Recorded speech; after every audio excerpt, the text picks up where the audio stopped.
বলিউডে ডান্সার হিসেবে নিজের ক্যারিয়ার শুরু করেছিলেন নোরা ফাতেহি। নাচের মাধ্যমে হাজার হাজার তরুণের হৃদয়ে জায়গা করে নিয়েছেন তিনি। এরপর ধীরে ধীরে অভিনেত্রী হিসেবেও নিজের পরিচয় গড়ে তুলেছেন নোরা। বাহুবলী থেকে শুরু করে স্ত্রী বহু সিনেমায় অভিনয় করেছেন তিনি। অসাধারণ নৃত্যশৈলীর মাধ্যমে সবাইকে মুগ্ধ করেছেন বারবার। তবে শুরুটা এতটাই সহজ ছিল না নোরা ফাতেহির। সম্প্রতি এক সাক্ষাৎকারে নোরা জানিয়েছেন, ক্যারিয়ার শুরুতে মাত্র 5,000 রুপি সম্বল করে ভারতে এসেছিলেন তিনি। মুম্বাইয়ে 6 জন নারীর সঙ্গে একটি ফ্ল্যাটে ভাগাভাগি করে থাকতেন। সেই অভিজ্ঞতাও যে খুব সুখকর ছিল না সে কথাও খোলাসা করেন নৃত্যশিল্পী। নোরা বলেন, একটা 3 কামরার ফ্ল্যাটে 9 জন উন্মাদ মেয়ের সঙ্গে থাকতাম আর ভাবতাম নিজেকে কোথায় এনে হাজির করলাম। তিনি আরও জানান, এখন পর্যন্ত সেই বিভীষিকা তাকে তাড়া করে। মুম্বাইয়ে সুযোগ পেতে অনেকেই কাস্টিং সংস্থার শরণাপন্ন হন। নোরাও তার ব্যতিক্রম নন। তবে সেই সংস্থা যে নোরাকে যোগ্য পারিশ্রমিক দিত না সে কথাও জানান শিল্পী। নোরা বলেন, সংস্থা বড় পরিমাণের অর্থ কেটে নিয়ে আমাকে কম টাকা দিত। একটা ডিম আর 1 টুকরো পাউরুটি খেতাম দিনে। কিন্তু এত কিছুর পরও হাল ছাড়েননি নোরা।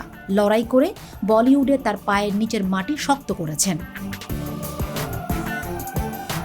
নাচ, অভিনয়, রিয়েলিটি শো, বিভিন্ন অনুষ্ঠানে চূড়ান্ত ব্যস্ততার মধ্যে দিন কাটে নোরার।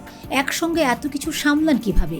জানতে চাইলে অভিনেত্রীর জবাব, আমি শুধু আমার কাজ করে যাই। কাজের কারণেই বেঁচে আছি।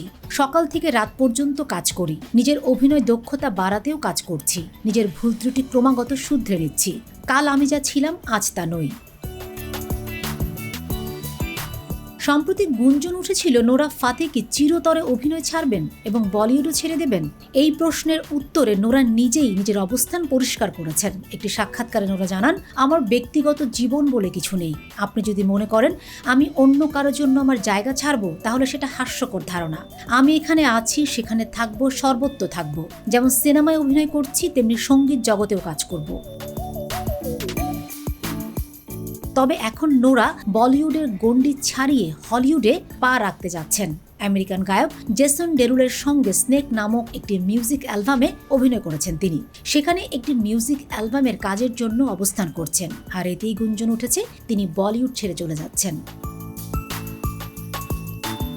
নোরা আরও বলেন, ইন্ডাস্ট্রিতে ডান্সারদের কেউ সিরিয়াস চরিত্রের সুযোগ দিতে চান না। নির্মাতাদের মনে হয় এরা শুধু আইটেম ডান্সই করতে পারে, আর কিছু নয়। আমি সবার এই ধারণা বদলাতে চাই। আমি চাই নির্মাতারা বুঝুক যে আমি সব ধরনের চরিত্রে নিজেকে মেলে ধরতে পারবো। আমি যে কোনো চ্যালেঞ্জ নিতে প্রস্তুত। Fatema Shilu, GTV news.